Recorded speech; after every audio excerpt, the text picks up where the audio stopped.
نحمده ونصلي على رسوله الكريم اما بعد اعوذ باللہ من الشیطان الرجیم بسم اللہ الرحمن الرحیم وَلَقَدْ يَسَّرْنَا الْقُرْآنَ لِلذِّكْرِ فَهَلْ مِن مُدَّكِرٍ قال النبی صلی اللہ علیہ وسلم ان احسن الحدیث کتاب اللہ او کما قال۔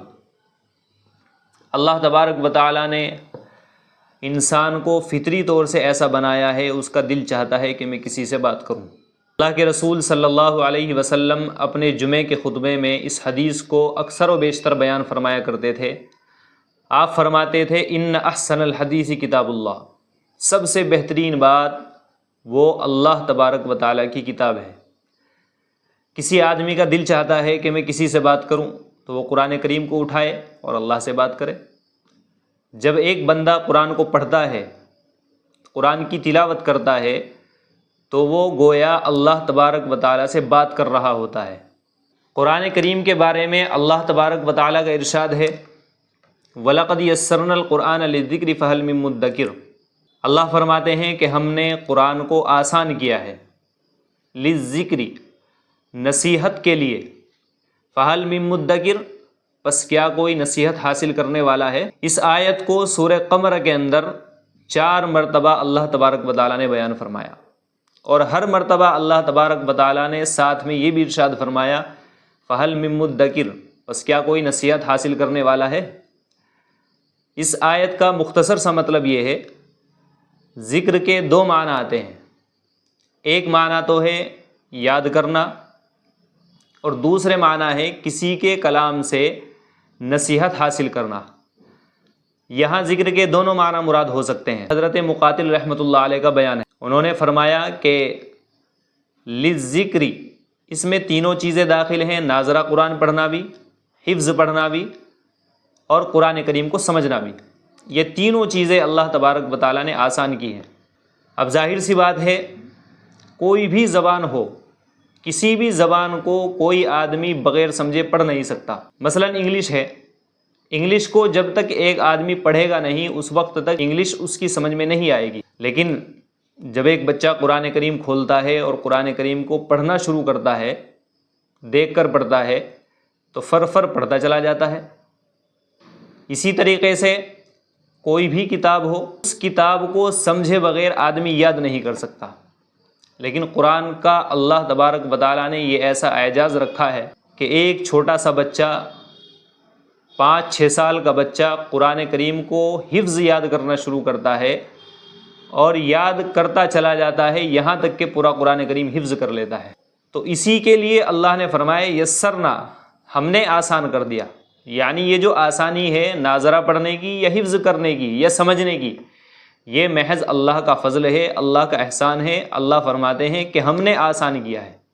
یہاں ذکر کے دوسرے معنی نصیحت حاصل کرنا، کسی کے کلام سے نصیحت حاصل کرنا، تو مراد یہ بھی ہو سکتا ہے کہ ہم نے قرآن کو نصیحت حاصل کرنے کے لیے آسان کیا ہے۔ مطلب یہ ہے کہ قرآن نصیحت حاصل کرنے، ترغیب و ترہیب کی حد تک آسان ہے۔ اس کو عربی بھی سمجھ سکتا ہے، اجمی بھی سمجھ سکتا ہے، بوڑھا بھی سمجھ سکتا ہے، جوان بھی سمجھ سکتا ہے، عورت بھی سمجھ سکتی ہے، مرد بھی سمجھ سکتا ہے، نصیحت حاصل کرنے اور ترغیب و ترہیب کے حد تک۔ اس کے علاوہ جو آگے کی بات ہے، قرآن کریم کی آیتوں سے مسائل کا استنباط اور قرآن کریم سے دقیق مسائل کو نکالنا، وہ بڑے علماء کا کام۔ اب جب قرآن کریم کو اللہ تبارک و تعالیٰ نے آسان کیا ہے، پڑھنے کے لیے بھی، یاد کرنے کے لیے بھی، اور سمجھنے کے لیے بھی، تو ایک مسلمان کو چاہیے کہ وہ قرآن کریم کو سمجھنے کی کوشش کرے، اور وہ برابر کوشش کرتا رہے۔ اس لیے کہ اللہ تبارک و تعالیٰ نے قرآن میں جگہ جگہ ارشاد فرمایا افلا تعقلون، کیا تم لوگ سمجھتے نہیں ہو، افلا تتفکرون، کیا تم غور و فکر نہیں کرتے۔ ایک جگہ اللہ نے فرمایا افلا یتدبرون القرآن ام علی قلوب اقفالها، کیا یہ لوگ قرآن میں غور و فکر نہیں کرتے، ام علی قلوب اقفالها، یا ان کے دلوں پر تالے لگے ہوئے ہیں۔ یعنی جب آدمی برائی میں مبتلا رہتا ہے، برائیوں میں لگا رہتا ہے، تو پھر قرآن کی طرف اس کی توجہ نہیں ہوتی، اور قرآن کریم اس کے لیے سمجھنا دشوار ہو جاتا ہے۔ حالانکہ قرآن کو اللہ نے سمجھنے کے لیے آسان کیا ہے۔ خود قرآن کریم میں اللہ تعالیٰ کا ارشاد ہے وَلَقَدْ يَسَّرْنَا الْقُرْآنَ لِلذِّكْرِ فَهَلْ مِن مُدَّكِرٍ، کہ ہم نے قرآن کو سمجھنے کے لیے، نصیحت حاصل کرنے کے لیے آسان کیا ہے۔ اب اگر آپ چاہتے ہیں کہ قرآن کریم کو سمجھے، آپ کو قرآن سے لگاؤ ہے، آپ کو قرآن سے محبت ہے، آپ قرآن کریم کو صحیح طریقے سے سمجھنا چاہتے ہیں، تو آپ ہمارے ساتھ جڑیے۔ ہم آپ کو انشاءاللہ قرآن کریم کا آسان ترجمہ اور مختصر مطلب آپ کو نہایت آسان انداز میں بتائیں گے، تاکہ اس سے آپ لوگوں کو فائدہ حاصل ہو۔ ہمارا قرآن کریم کے ساتھ معاملہ کیا ہے؟ ہمارا معاملہ قرآن کے ساتھ یہ ہے کہ ہم قرآن کریم کو ایک حد تک استعمال کرتے ہیں۔ ہمارے یہاں قرآن کریم اس وقت پڑھا جاتا ہے جب کوئی آدمی نیا مکان بنواتا ہے، یا قرآن کریم اس وقت پڑھا جاتا ہے جب گھر میں کسی کا انتقال ہو جاتا ہے۔ اس کے علاوہ قرآن کریم ہمارے گھروں کی الماری میں رکھا ہوا رہتا ہے، وہ گھروں کی زینت بنا رہتا ہے۔ حالانکہ قرآن کو اللہ نے اس لیے نازل نہیں فرمایا، قرآن کو تو اللہ نے سمجھنے کے لیے نازل فرمایا ہے۔ قرآن تو اللہ تبارک و تعالیٰ کی طرف سے اللہ کا ایک پیغام ہے، اللہ کا ایک میسیج ہے، اللہ تبارک و تعالیٰ کی طرف سے آیا ہوا ایک خط ہے۔ اب ایک بندہ قرآن کریم، ایک بندہ ایسا ہے کہ اللہ کی طرف سے آیا ہوا خط ہے، اس کا پیغام ہے، کبھی اس میں غور نہیں کرتا، کبھی سوچتا نہیں ہے، کبھی سمجھتا نہیں ہے، یہ کتنی بڑی بدقسمتی کی بات ہے۔ اور بڑی بدقسمتی یہ ہے کہ ہم عجمی لوگ عربی نہیں جانتے، اس وجہ سے ہم یہ سمجھتے ہیں بھئی ہم قرآن کریم کو نہیں سمجھ سکتے۔ حالانکہ یہ سوچ بھی غلط ہے کہ ہم قرآن کریم کو نہیں سمجھ سکتے۔ قرآن کو ہر بندہ سمجھ سکتا ہے، قرآن کو اللہ نے سمجھنے کے لیے آسان کیا ہے، ہر آدمی قرآن کریم کو سمجھ سکتا ہے۔ اب مثال کے طور پہ ایک آدمی ہے، اس کا لڑکا امریکہ میں رہتا ہے یا لندن میں جاب کرتا ہے۔ اب وہ لڑکا وہاں سے اپنے باپ کو خط بھیجتا ہے، خط لکھا اس نے انگلش میں، باپ کے پاس خط پہنچا، باپ نے خط کو دیکھا کہ انگلش میں لکھا ہوا ہے، خط کو دیکھ کر خوش ہو گیا، اوہو میرے بیٹے کی طرف سے میرے لیے خط آیا ہے، لیکن انگلش پڑھنا نہیں جانتا، اس کو پڑھے گا کیسے؟ اب یہ باپ کبھی اس کے پاس جاتا ہے، کبھی اس کے پاس جاتا ہے، کبھی فلاں آدمی کے پاس جائے گا، فلاں آدمی کے پاس جائے گا کہ بھئی میرے بیٹے نے میرے پاس خط بھیجا ہے، مجھے جلدی سے پڑھ کے سناؤ، اس نے لکھا کیا ہے، تاکہ مجھے بھی پتہ چل سکے اس کی حالت کیسی ہے، اس نے مجھے کیا پیغام دیا ہے۔ اب بیٹے کے خط کو پڑھوانے کے لیے جو انگلش میں لکھا ہوا ہے، جس زبان کو یہ باپ نہیں جانتا، دوسرے آدمی کے پاس جاتا ہے تاکہ مجھے پتہ چل سکے کہ میرے بیٹے نے مجھے کیا پیغام بھیجا ہے۔ اور اللہ تبارک و تعالیٰ کا پیغام، اللہ کا خط اور اللہ کا میسیج جو بندوں تک اللہ نے پہنچایا ہے، جو احکم الحاکمین ہے، جو رب العالمین ہے، جو سب کا مالک ہے، جو سب کو دیتا ہے، اس کا پیغام ہم تک پہنچے، اس کا میسیج ہمارے پاس آئے، اور ہم اس کو کبھی سمجھنے کی بھی کوشش نہ کریں۔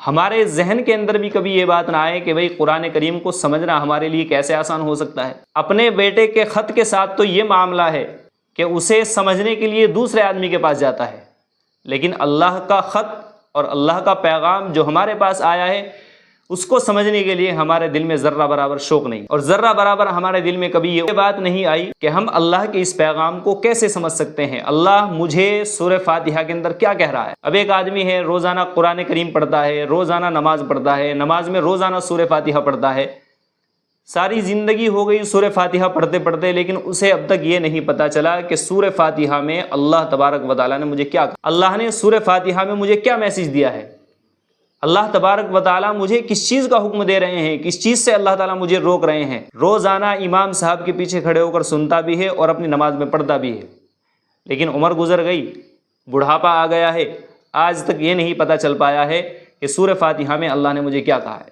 یہ قرآن کے ساتھ ہماری بدسلوکی نہیں تو اور کیا ہے۔ بیٹے کے خط کے ساتھ تو یہ معاملہ ہو کہ اسے پڑھوانے کے لیے دوسرے کے پاس جائے، اور قرآن کے ساتھ یہ معاملہ ہو کہ اسے سمجھنے کے لیے کبھی ہمارے ذہن کے اندر بھی نہ آئے۔ ایک آدمی ہے جو یہ چاہتا ہے کہ میری امریکہ میں جاب لگ جائے، اب وہ انگلش پڑھنا شروع کرے گا، بہترین والی انگلش پڑھے گا، انگلش میں ہائی فائی بنے گا، کیوں؟ تاکہ میری امریکہ میں اچھی سی جگہ جاب لگ جائے، میری نوکری اچھی ہو جائے، میری دنیا اچھی بن جائے۔ انگلش نہیں آتی، انگلش کو سیکھنے کے لیے وقت دیتا ہے، اپنے گھر کو چھوڑتا ہے، اپنے گھر کے عیش و آرام کو چھوڑتا ہے، لیکن قرآن نہیں آتا، عربی نہیں جانتا، اسے سمجھنے کے لیے، اسے حاصل کرنے کے لیے کبھی ہم نے وقت نہیں نکالا۔ اس لیے میں آپ سے گزارش کروں گا کہ آپ اپنے قیمتی اوقات میں سے کچھ وقت قرآن کریم کے لیے نکالیں۔ آپ قرآن کریم کو سمجھنے کے لیے اپنا وقت نکالیے، زیادہ نہیں، روزانہ آپ 15 منٹ نکالیے، آدھا گھنٹہ نکالیے، 20 منٹ نکالیے، جتنا آپ نکال سکتے ہیں نکالیے، لیکن قرآن کریم کو سمجھنے کی کوشش کیجیے۔ قرآن میں اللہ نے کیا پیغام دیا ہے اس کو سمجھنے کی کوشش کی۔ جب تک آدمی قرآن میں غور و فکر نہیں کرے گا، اس وقت تک اس کی سمجھ میں نہیں آئے گا کہ قرآن میں اللہ نے مجھے کیا کہا ہے۔ اسی بات کو واضح کرنے کے لیے علامہ اقبال نے کہا ہے، تیرے ضمیر پہ جب تک نہ ہو نزول کتاب، گرہ کشا نہ راضی ہے نہ صاحب کشاف۔ جب تک آدمی قرآن کو یہ سمجھ کر نہ پڑھے کہ قرآن کی یہ صورت اور قرآن کی صورت کی یہ آیت یہ میرے لیے نازل ہوئی ہے، اللہ اس آیت میں مجھ سے مخاطب ہے اور اللہ نے مجھے مخاطب بنایا ہے، مجھے یہ بات کہی جا رہی ہے، اس وقت تک قرآن کی کسی تفسیر سے قرآن کی اس آیت کا، اس صورت کا مطلب سمجھ میں نہیں آ سکتا۔ نہ تو علامہ زمخشری کی تفسیر کشاف سے سمجھ میں آئے گا، اور نہ ہی تفسیر کبیر سے، نہ تفسیر ابن کثیر سے، اور نہ ہی احکام القرآن سے۔ کوئی بھی تفسیر ہو، کسی بھی تفسیر سے قرآن کی صورت کا اور آیت کا مطلب اس وقت تک سمجھ میں نہیں آئے گا جب تک بندہ یہ نہ سوچے کہ قرآن کی یہ آیت میرے لیے اتری ہے اور اس میں اللہ تبارک و تعالیٰ نے مجھے مخاطب کیا ہے اور یہ حکم میرے لیے نازل ہوا ہے۔